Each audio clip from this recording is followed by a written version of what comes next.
forte abraço, eu sou o Ferreira, professor da Física. Estou passando aqui para deixar algumas dicas importantes e necessárias para o seu sucesso no Enem. A primeira delas está relacionada com os processos de eletrização dos corpos. Lembra quando a gente falou sobre isso? Eletrizar um corpo por atrito, por contato e também por indução? Então, essa é uma parte importante. E é detalhe porque as regrinhas também devem ser seguidas.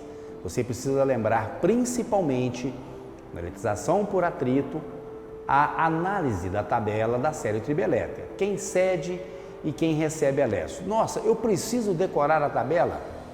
É claro que não. Você precisa saber utilizá-la. Saber que quem vai ceder e quem vai receber os elétrons de acordo com a sua classificação dentro da série. Beleza? O outro fator é a eletrização por contato, e aí é importante lembrar sobre o princípio da conservação das cargas elétricas, que é aquela historinha de somar as cargas e sempre dividir pela quantidade de corpos que estão em contato para o processo de eletrização. E, obviamente, na eletrização por indução, você não pode esquecer jamais de utilizar aquele terceiro elemento, além das cargas envolvidas, né? Que é a indução, o processo de aterramento, assim como funcionam os para-raios, entre outros, para auxiliar no fluxo de cargas elétricas entre o indutor, o induzido e a terra. Beleza? Fica aí a nossa primeira dicasinha. Um outro processo importante que você deve lembrar é para com o consumo de energia. Todo ano cai alguma coisa e a gente precisa ficar atento em alguns aspectos para calcular o consumo de energia, que pode ser desde uma residência até de um aparelho isolado que você tenha para um cálculo diferenciado. Importante lembrar, principalmente das unidades que estarão envolvidas. Não esqueça, hein? Para o consumo da energia, nós vamos utilizar aquela partezinha de unidades que é comercial, o famoso quilowatt vezes hora, beleza? Portanto, a potência do equipamento obrigatoriamente deve estar em quilowatts e o tempo que ele vai permanecer em operação, em execução, deverá estar em horas. E quando você fizer a operação da multiplicação da potência do equipamento pelo seu tempo de consumo, a sua unidade será em quilowatts hora. Lembrando que é muito comum aparecer para você os equipamentos lá em watts, e aí você precisa fazer aquela conversão, trazê-lo de watts para quilowatts, lembrando que para cada quilowatt nós temos 1000 watts de potência. Perfeito? Fique atento com relação a essa unidade dimensional para o consumo. Uma outra dica importante que eu trago para você é com relação ao magnetismo.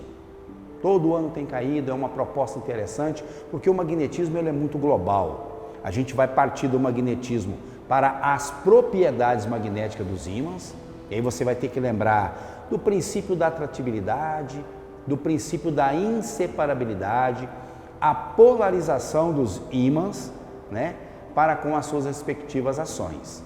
E importante lembrar que para o mecanismo de navegação, um dos elementos mais importantes é a bússola.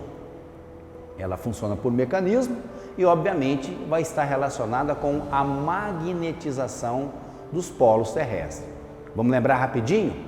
Toda vez que você ver a bússola com o seu polo norte magnético apontando para o polo norte geográfico da Terra, é porque naquela região existe um polo sul magnético terrestre. Todas as vezes que o polo sul magnético da bússola apontar para o polo sul geográfico da Terra, é porque ali teremos o nosso polo norte magnético da Terra. Não confunda sul magnético com polo norte geográfico. Perfeito? Um outro fator importante, né, que o OSD definiu, é que toda a carga elétrica, quando ela está em repouso, ela é capaz de produzir exclusivamente campo elétrico.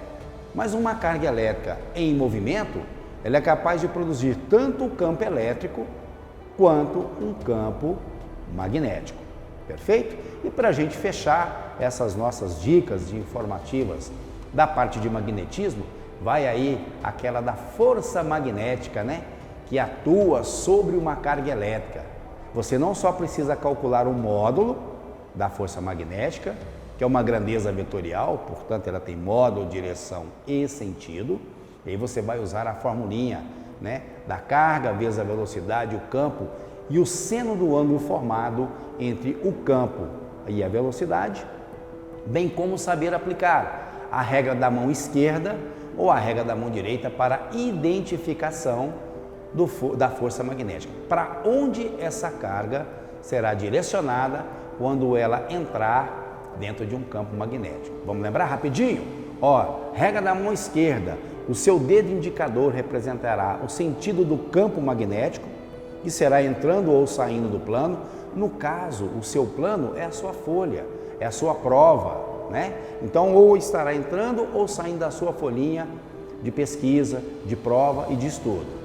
O seu dedo maior representa o sentido do vetor velocidade e para onde o seu dedão apontar será exatamente o sentido da força magnética. Detalhe importante, se por acaso a força for negativa, a carga for negativa, você deve inverter o sentido da força. Perfeito? Então ficam aqui as dicas, bom estudo para você, né? Boa prova e que o seu sucesso seja alcançado aqui no Colégio Nacional.